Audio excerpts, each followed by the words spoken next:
ইসলাম যে শান্তি সেটা কিন্তু আফগানিস্তান সারা পৃথিবীতে দেখাই দিতেছে।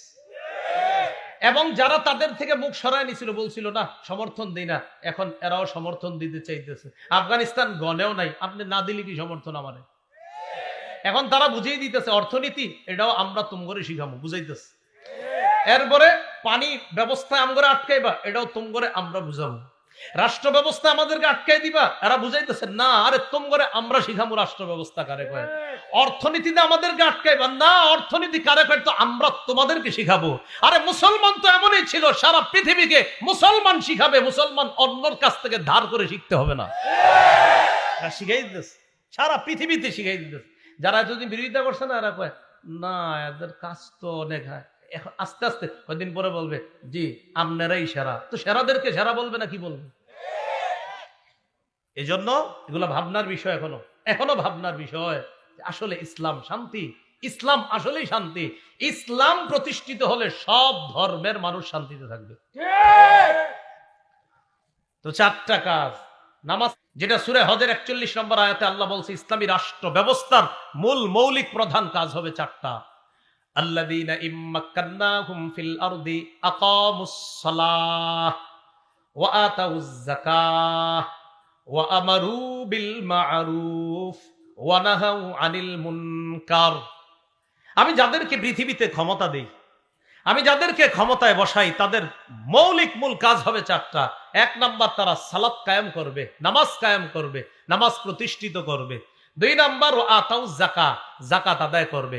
কয়টা মুসলমান দেশে বলেন পরিপূর্ণভাবে যাকাত আদায় হচ্ছে? তো আল্লাহ তো লক্ষ্য তো বলে দিছে, উদ্দেশ্য তো বলে দিছে। মুসলিম কান্ট্রি মাশাআল্লাহ, এখন শুধু আফগানিস্তান ছাড়া আর বলেন সারা পৃথিবী কোথায় একদম পরিপূর্ণ সবাই সালাত আদায় করে? তো এক নাম্বার আকামুস সালাহ, নামাজ কায়েম করবে। দুই নাম্বার আতাউজ যাকাত। তিন নাম্বার ও আমারু বিল মারুফ, নেক কাজের আদেশ করবে। চার নাম্বার ওয়া নাহাউ আনিল মুনকার, অসৎ কাজ থেকে নিষেধ করবে। সহিহ বুখারীর 13 নম্বর হাদিস, একদম শুরুর দিকে হাদিসটা। হাদিসের বর্ণনাকারী সাহাবী আনাস ইবনে মালিক রাদিয়াল্লাহু তাআলা তিনি বলেন ক্বালা রাসূলুল্লাহ সাল্লাল্লাহু আলাইহি ওয়াসাল্লাম লা ইউমিনু আহাদুকুম হাত্তা ইউহিব্বা লিনাফসিহি হাত্তা ইউহিব্বা লিআখিহি মা ইউহিব্বু লিনাফসিহি। রাসূলুল্লাহ সাল্লাল্লাহু আলাইহি সাল্লাম বলেন লা ইউমিনু আহাদুকুম, তোমাদের কেউ ততক্ষণ মুমিন হতে পারবে না, পরিপূর্ণ মুমিন হতে পারবে না, হাত্তা ইউহিব্বা লিআখিহি মা ইউহিব্বু লিনাফসিহি। তোমাদের কেউ ততক্ষণ মুমিন হতে পারবে না যতক্ষণ সে তার ভাইয়ের জন্য সেটা পছন্দ না করবে যেটা নিজের জন্য সে পছন্দ করে। এই জিনিসটা তার ভাইয়ের জন্য যদি সে পছন্দ না করে, তাহলে সে পরিপূর্ণ মুমিন হতে পারবে না। এর মানে আমি একটা বিষয় পছন্দ করি, এটা আমার মুসলমান ভাইয়ের জন্য পছন্দ করা উচিত, এটা জরুরি। আমি মসজিদে গেলাম, যাওয়ার পর এসিটা চলতেছে, কথার কথা ভালো একটা গরমের মধ্যে এসিতে কি আরাম, আমি আরামের জায়গাটা গিয়ে এখন বৈশা রয়েছি, বাস এমন ভাবে বৈশা রইলাম যে আমি ডানেও নড়বো না বামেও নড়বো না।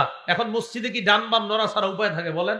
নড়তে তো হবেই। কাতার সোজা করতে গেলে হয়তো বলবে ভাই একটু ডানে চাবেন, না একটু বামে চাবেন, না না আমি এনে দাঁড়ায় থাকি, কারণ এসির বাতাসটা ডাইরেক্ট এখানে আসতেছে। এখন আপনি এনে দাঁড়াইলেন কেন? যে না আপনি ওই দিক দাঁড়াইতে পারেন না ওইদিকে, কিন্তু এইখানে আপনি দাঁড়ায় থাকলে কাতারটা ঠিক মতো হচ্ছে না, একটু এদিক সেদিক করতে হবে। তা আপনার কথা হলো না আমি যদি এনতে সরি তাহলে এসির বাতাসও পাবে। আপনার এই মানসিকতা যখন আসবে তো বুঝতে হবে না আপনার মধ্যে ভ্রাতৃত্ব নাই। এতক্ষণ তো আপনি খাইলেন, সমস্যা কেন? আরেকজনকে খাইতে দেন বাতাস। তো এটাই, নিজের জন্য যা পছন্দ করবেন অন্যের জন্য সেটা পছন্দ করতে হবে। রাস্তা দিয়ে হাঁটতেছেন, এটা ইট পায়ের নিচে বিধার পর আপনি চিন্তা করলেন আমার পায়ের নিচে ইটটা এটা কে করলো, মানে এই বাড়িওয়ালা ফালায় রাখছে, দাঁড়া তোরা কয়েকজন আস, তোরা ওইটার উপর। আপনি কি শিওর উনি যে ফালাইছে এটা? এরকমও তো হইতে পারে একটা ট্রাক এই দিক দিয়ে গেছে, ট্রাকের উপর থেকে ইটটা নিচে পড়ছে, তো ওই ইট এখানে পড়ে থাকার কারণে আপনি পায়ের নিচে ব্যথা পাইছেন। এখন আপনি অপেক্ষা আছেন এই বাড়িওয়ালাদের কে কে এই দিক দিয়ে আসবে আর ইট তাদের পায়ে লাগবে, তারাও ব্যথাটা পাবে, অপেক্ষা রয়েছেন। এই কাজ ভুলেও করেন না, ইট ছড়ায়া দেন। বুখারীর বর্ণনা আসছে গুফিরা লাহু মা তাকাদ্দামা মিন যামবি, আগের সব গুনাহ মাফ। তাহলে আমাদের অধপতনের দ্বিতীয় কারণটা জানলাম, ভ্রাতৃত্ব। আমরা মুখে বলি, অন্তরে এটা আসলে কতটুকু আছে জানি না।